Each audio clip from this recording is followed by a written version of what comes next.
तत्व किसको कहते हैं? तत् और त्व। देखो, श्रेष्ठ और श्रेष्ठत्व। श्रेष्ठ व्यक्ति ये हो गया, श्रेष्ठ हो गया यहां विशेषण। श्रेष्ठत्व ये हो गया भाववाचक नाम। मनुष्य में श्रेष्ठत्व होना चाहिए, यह श्रेष्ठ व्यक्ति है।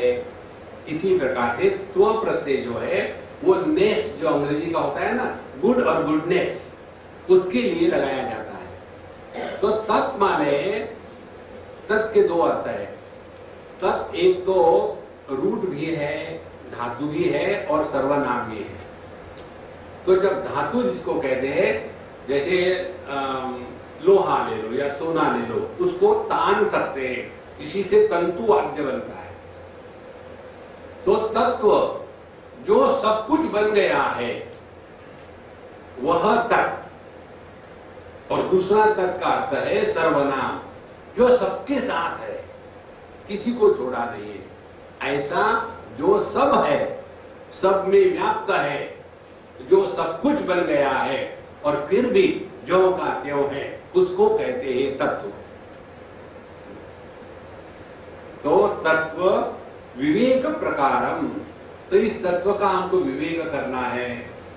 जैसे आभूषण ले लो, तो आभूषणों में 3 बातें 4 बातें होती है।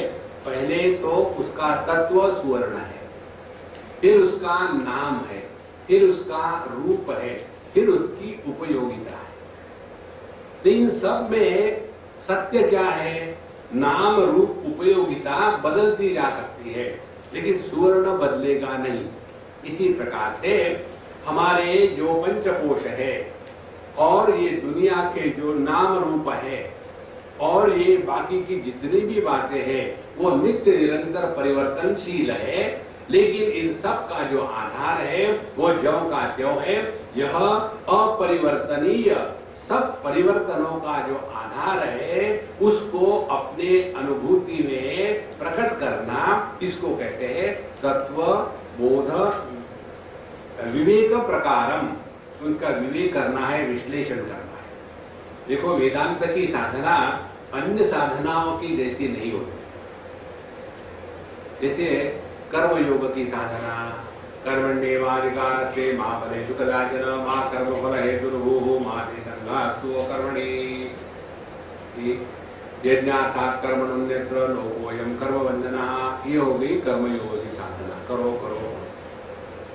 उसके बाद भक्ति योग की साधना है, मयि एव मना आधस्व मयि बुद्धि निवेशय।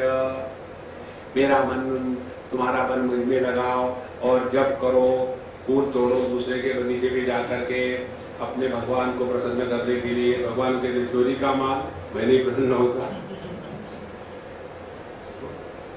तो वहां हम कुछ करते हैं। उसके बाद योगा, भयानक चीज। देखो, हवा भरो, ऐसे बैठो वैसे बैठो। लेकिन ये जो विवेक प्रकार है, वेदांत की जो प्रक्रिया है, उसमें ध्यान से सुनना। हमको अपने अनुभूतियों से सीखना, यह है वेदांत की साधना। 3 चीजों का आधार होता है वेदांत की साधना में। एक है श्रुति, दूसरा है युक्ति और तीसरा है अनुभूति। हमने शास्त्र का श्रवण किया, श्रुति, फिर उसके साथ हमने इंटरैक्शन करी, चिंतन किया, मनन किया कि जो शास्त्रों में बताया है वो कैसे ठीक है। उसको काटने के लिए नहीं, उसको स्वीकार करने के लिए, तब उसको श्रद्धा कहते हैं। शास्त्रस्य गुरुवाक्यस्य सत्यबुद्ध्यावधारणा सा श्रद्धा कथिता सद्भिः यया वस्तु उपलभ्यते। शास्त्रों में और गुरु ने जो कहा है वो किस प्रकार से ठीक है, ऐसा जो विधेयात्मक बुद्धि का प्रयत्न है उसको श्रद्धा कहते हैं। और इसी के द्वारा तत्व की उपलब्धि होती है, यया वस्तु उपलब्ध है। तो एक हो गया श्रुति, दूसरी हो गई युक्ति, शास्त्र सम्मत चिंतन या तर्क, और तीसरी हो गई अनुभूति। यदि अनुभूति नहीं है, केवल शब्द जाल मात्र है, तो व्यक्ति प्रवचन करते समय ब्रह्म बाकी भ्रम, उसमें कभी भी स्थैर्य नहीं होगा। इसलिए विवेक का तात्पर्य है हमको अपने प्रत्येक अनुभूति से सीखना है, हर एक अनुभूति। ध्यान से सुनना। जब हम अपने हर एक अनुभूति से सीखना, ये सिद्धांत जीवन में उतारना शुरू कर देते हैं, तब समझ लेना आप वेदांत के अधिकारी बने। देखो, इसीलिए वेदांत की गुरु आपको पकड़ कर नहीं रखेगा। यदि वो असली वेदांत का गुरु होगा, विवेक चूड़ामणि में अंतिम में जाकर के आता है, सब बताने के बाद गुरु अपने रास्ते चले गए, महात्मा जी और शिष्य महाराज अपने रास्ते चले गए। ऐसे नहीं जिंदगी को पकड़ के रखे, गुरु महाराज please carry me, you are immune. देखो, स्वतंत्र हो जाओ, किसी पर भी अवलंबन नहीं। ये तब होगा जब ये गुरु तत्व हृदय में प्रकट होगा, और गुरु तत्व हृदय में प्रकट तब होता है जब हम अपने अनुभूतियों से सीखना, यह प्रक्रिया प्रारंभ कर देते हैं। अपने अनुभूति से सीखने की क्षमता को गुरु महाराज हृदय में प्रकट हो गए हैं, ऐसा कहते हैं। इसीलिए तत्व विवेक प्रकारम बक्षामहा। जितना जितना हम अपने अनुभूति से सीखेंगे, उतनी हमारी सावधानी श्रेष्ठ है। नहीं तो वही गलती 25 बार करे जाए, 1000 बार सुना है, लेकिन वही होता है महाराज। इसीलिए जहां अपना काम नहीं वहां न रहे, जहां आवश्यकता नहीं वहां न बोले, जिस मार्ग से जाना नहीं उसकी जानकारी लेके क्या करोगे। दुनिया का कूड़ा करके इकट्ठा कर लेते हैं। कोई मिला, हाँ निकाल लिया कागज, हाँ तुम्हारा जन्म क्यों हुआ, कैसे हुआ, सिजेरियन डिस्ट्रो किया, ये कैसे हो गया, और उसके बाद तुम क्यों मरे नहीं उस समय। शुरू हो गया लिखना, क्या जरूरत है। अभी हम जा रहे थे कहीं, हमारे साथ तो अंग्रेज थे, बाकी हिंदुस्तानी भी थे। उन अंग्रेजों के बारे में मैं उनको जानता हूँ पिछले 15-20 साल से। उनके बारे में मुझे अभी तक कुछ मालूम नहीं। और हमारे कार में जो भारतीय संविधान के अनुसार बैठे हुए लोग थे, उन्होंने जो शुरू कर दिया, अच्छा आप कहाँ के हो, कैसे हो, यहाँ कैसे आए, स्वामी जी को कब से जानते हो, क्यों जानते हो, दूसरा कोई मिला नहीं है। और जब उनके प्रश्न नाक तक आए कि अब मैं मरने वाला हूँ, तो मैंने फिर उनको अपनी भारतीय भाषा में, देखो भारतीय भाषा जो है हिंदी भाषा, वो गलत काम करने के लिए सबसे ठीक भाषा। तो मैंने उनको भारतीय भाषा में कहा कि देखो, ये पाश्चात्य संस्कृति के अनुसार किसी को भी उनके वैयक्तिक जीवन के बारे में पूछना, इसको बदतमीजी कहते हैं। अंग्रेजों को लगा कि उनकी तारीफ होती है। कोई जरूरत नहीं, लेकिन हिंदुस्तानी है ना, तो उसको जानना ही है। हिंदुस्तानी अन्य लोगों के बारे में सब कुछ जानता है, अपने बारे में कुछ नहीं जानता कि मैं कौन हूं, कहां से आया हूं, इसलिए आया हूं। ये अपने में अत्यंत सावधान होकर के जीना है, तब जाकर के हम हर एक अनुभूति से सीखेंगे। और यदि हमने हर एक अनुभूति से सीखा, तो ध्यान से सुनना, तो गुरु महाराज 24/7 हमारे साथ है। अन्यथा 1000 बार हमको स्पष्ट शब्दों में कहते हैं कि तुम बेवकूफ हो, फिर भी हम है करते हैं। क्या करें, फिर वो गुरु बेवकूफ हो जाता, वो मेरे पल्ले पड़ा। इसलिए विवेक प्रकार का तात्पर्य अपने अनुभूतियों से सीखना, यही वेदांत की साधना है। इस चक्कर में मत पड़ना, हाथ में माला जी जब दे दो, ठीक है, मैं बेवकूफ हूँ, मैं बेवकूफ। इसकी क्या जरूरत है, स्वामी जी मुझे तो मालूम ही है। नारायण। अब इस ग्रंथ की विशेषता ये है, हर वाक्य में एक एक नया शब्द डालेंगे। और उस नए शब्द की फिर परिभाषा करेंगे, और वो परिभाषा करते समय फिर एक नया शब्द और डाल देंगे। ऐसे करते करते धीरे धीरे ये ग्रंथ बड़ा सुंदर डेवलप किया है। तो इसमें कहा है पहले साधन चतुष्टय संपन्न अधिकारिणाम। तो साधन चतुष्टय क्या है, ये प्रश्न आया, इसीलिए साधन चतुष्टयम किम। आपने जो कहा साधन चतुष्टय संपन्न अधिकारी, तो साधन चतुष्टय किसको कहते हैं बाबा, आपको बताओ। तो बताते हैं साधन चतुष्टय किसको कहते हैं। पहले नित्यानित्य वस्तु विवेक। नित्य और अनित्य वस्तु क्या है, इसका जो विवेक है, उस विवेक को कहते हैं, उसको कहते हैं विवेक। नित्य वस्तु क्या है, अनित्य वस्तु क्या है। पहली बात हो गई साधन चतुष्टय संपन्न में विवेक। दूसरी बात हो गई इह अमुत्र अर्थ फल भोग विराग। तो विवेक हो गया। दूसरी चतुष्टय 4 में की बात है विराग, वैराग्य। वैराग्य किसको कहते हैं, इह अमुत्र फल भोग विराग। इह माने इस दुनिया में, अमुत्र माने उस दुनिया में हमने बहुत दान धर्म किया है, फिर हमको स्वर्ग जाने को मिलेगा। एक कंजूस चला गया, जाने के पश्चात यमदूतों ने देखा, गैब्रियल ने देखा कि इसने जिंदगी पापी पाप किया, थोड़ा सा पुण्य किया होगा, तो तुम जाओ नरक में। बोले नहीं, मुझे स्वर्ग में जाना है। तुमको तुम्हारे जाने से क्या होगा, यहाँ के नियम है उसके अनुसार पहले नरक में जाना पड़ता है, फिर स्वर्ग में। क्या मैंने जिंदगी में कोई पुण्य किया नहीं किया? किया है तुमने, नहीं कहाँ गए, तो पहले हम स्वर्ग में जाएंगे। बोले ऐसा नियम नहीं है। बोले नियम बदलो, जब इंडियन कॉन्स्टिट्यूशन बदल सकते तुम भी बदल सकते। तो झगड़ा करने लगे, मुंबई का हो।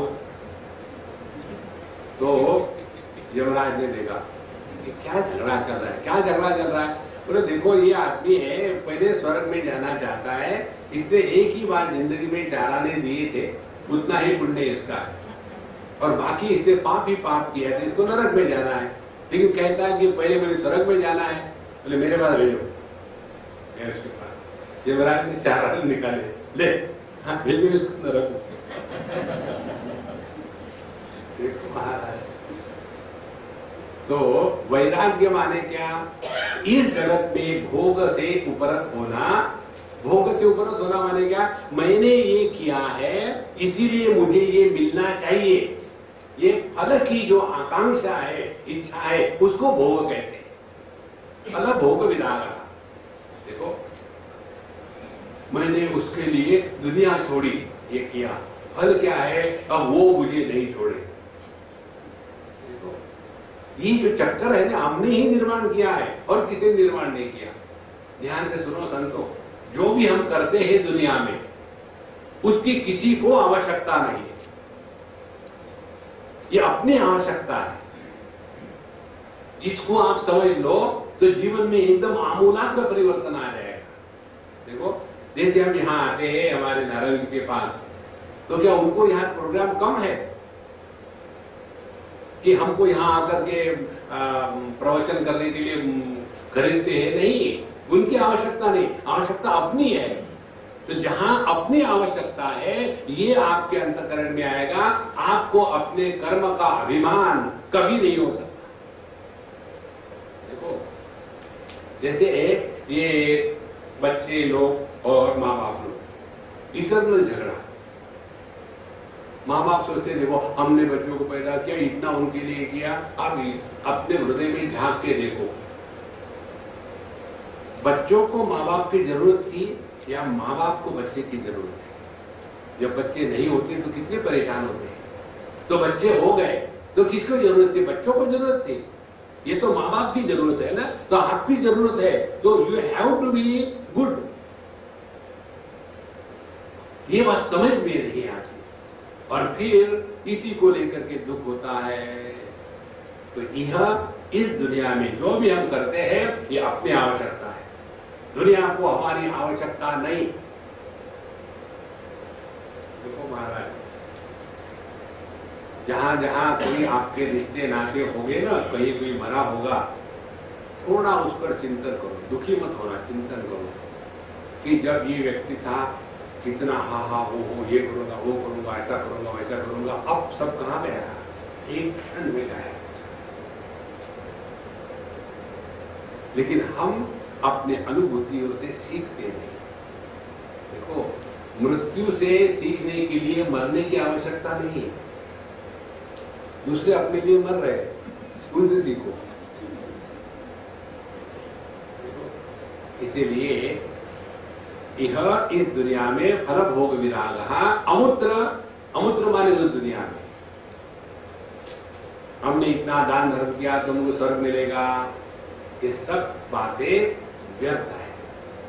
तब जाकर के मन प्रभु तत्व में लगेगा, ये होगा वैराग्य। फिर क्षमादि षटक संपत्ति, क्षमा आदि 6 प्रकार की आध्यात्मिक संपत्ति। भौतिक संपत्ति अलग होती है, आध्यात्मिक संपत्ति अलग होती है। देखो, हमारे सारे अंग्रेज थे अभी, तो कहीं हम गए थे एक गुफा में, तो बोला तुम्हारी बैग मुझे दे दो, वो उसके अंदर नहीं जा सकोगे, तुम बैग को लेके तुम्हें चलेगा।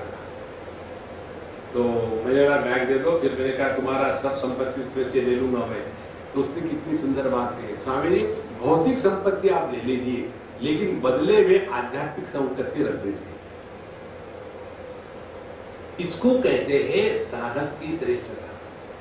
हर एक क्षण में तत्व का ही चिंतन चल रहा है। देखो, इसीलिए क्षमादि षटक संपत्ति, क्षमा आदि यह आध्यात्मिक संपत्ति है।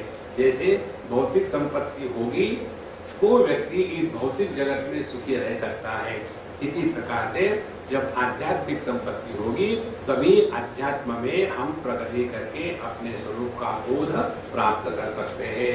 तो 3 हो गए, विवेक, वैराग्य, क्षमादि षटक संपत्ति और मोक्षत्वम च इति। और चौथा है साधन चतुष्टय में मुमुक्षुत्व। मुमुक्षुत्व मीन्स व्हाट? मुमुक्षुत्व माने मोक्ष की इच्छा। मोक्ष की इच्छा माने पहले तो हमको ये स्वीकार करना है, समझना है कि हम बंधन में है। देखो, जब व्यक्ति को ये पता ही नहीं कि वो बंधन में है, आप एक समय मिला तो जरूर देख लेना, एक अंग्रेजी फिल्म है, एनिमेशन मूवी है, जिसका नाम है रियो। रियो नाम का एक ब्लू बर्ड होता है, तोते के जैसा, और ये बर्ड कहीं से कहीं आ जाता है और किसी के घर पहुंच जाता है और उस लड़की के साथ रहने लग जाता है। अब वो जो बर्ड है उसको वहाँ खाने को बढ़िया है और उसको स्पेशल ट्रीटमेंट मिलती है, और वहाँ रहते रहते रहते उसने अपना स्वरूप जो है स्वतंत्र आकाश में स्वच्छंदता से विचार विहार करना ये सब भूल गया, और वहां जाकर के ऐसा वो गुलाम बन गया कि उसको दुनिया में कुछ और है इसकी कल्पना ही नहीं। बस मुझे तो अपने घर में ही अच्छा लगता है, 24 घंटे वही रहना वही रहना वही रहना। और फिर वो सिनेमा की स्टोरी बढ़ती है, और जब उसको पता चलता है कि आकाश में उड़ने का जो आनंद है वो आनंद इस छोटे से मकान में कंफर्टेबली रहने में नहीं है। Discover your freedom. देखो महाराज, हम एक छोटे से दायरे में फंसे। जैसे हम लोग कैंप पे जाते हैं ना, कई जगह पे कष्ट होते हैं, कहीं नहीं होते हैं। तो एक बार चाइना हम गए थे, हमारे सारे हमारे मित्र थे, 8-12 दिन रहे, खूब घूमे इधर उधर में। आखिरी रात, दूसरे दिन सुबह हमारी 10 बजे की फ्लाइट थी, तो 7 बजे निकलना था। तो घूम घाम के आए, आखिरी दिन का उनका शॉपिंग हो गया सब। आ करके अपने 5-10 मिनट फटाफट हमारा सामान बांध लिया और सो गए। और वो रात भर चलता रहा, सामान पैक किया, तो उसके बाद नींद ही नहीं आ रहे। वो मेरे तरफ देख रहा था कि कमरे में थे। दूसरी मुझे कहता है, स्वामी जी आप कैसे सो जाते हो, तुम्हें देखा तो है? बोले नहीं वैसी बात नहीं। बोले मेरे दिमाग में रात भर यही विचार चल रहे थे, 8-15 दिन से मैं यहाँ हूँ, तो मेरा अभी यही चल रहा, जब घर जाऊंगा तो पत्नी को कहूंगा कि मेरे लिए रवा डोसा बनाना, इडली बनाना और सांभर बनाना। यहाँ का ये ब्रेड बटर खा खा के मैं तंग आ गया हूँ। दिन से बच्चों के साथ खेलेंगे, घूमेंगे, बस मजा आ जाएगा। ये मैं विचार कर रहा हूं कि मुझे घर वापस जाना है। अब मेरे दिमाग में चल रहा था, आपके दिमाग में क्या विचार चल रहा होगा? आप तो कहीं वापस जाते नहीं। ये जो स्वातंत्र है ना, इस स्वातंत्र को पहचानना है। कहीं भी फंसो मत, वस्तु में नहीं, व्यक्ति में नहीं, देश में नहीं, काल में नहीं, व्यक्ति में नहीं, सबके साथ, लेकिन किसी की भी नहीं। जैसे घी के ऊपर आप कितना ही पानी डालो, घी हमेशा तैरता है, डूबता नहीं। ज्यादा पानी डालने से डूब जाएगा क्या वो? और तैरेगा। इसी प्रकार से ये दुनिया में रहे, लेकिन दुनिया से ऊपर उठ करके, ये दुनिया का कोई भी वस्तु व्यक्ति हमको गुलाम न बनावे, अपने स्वतंत्रता को पहचानना है।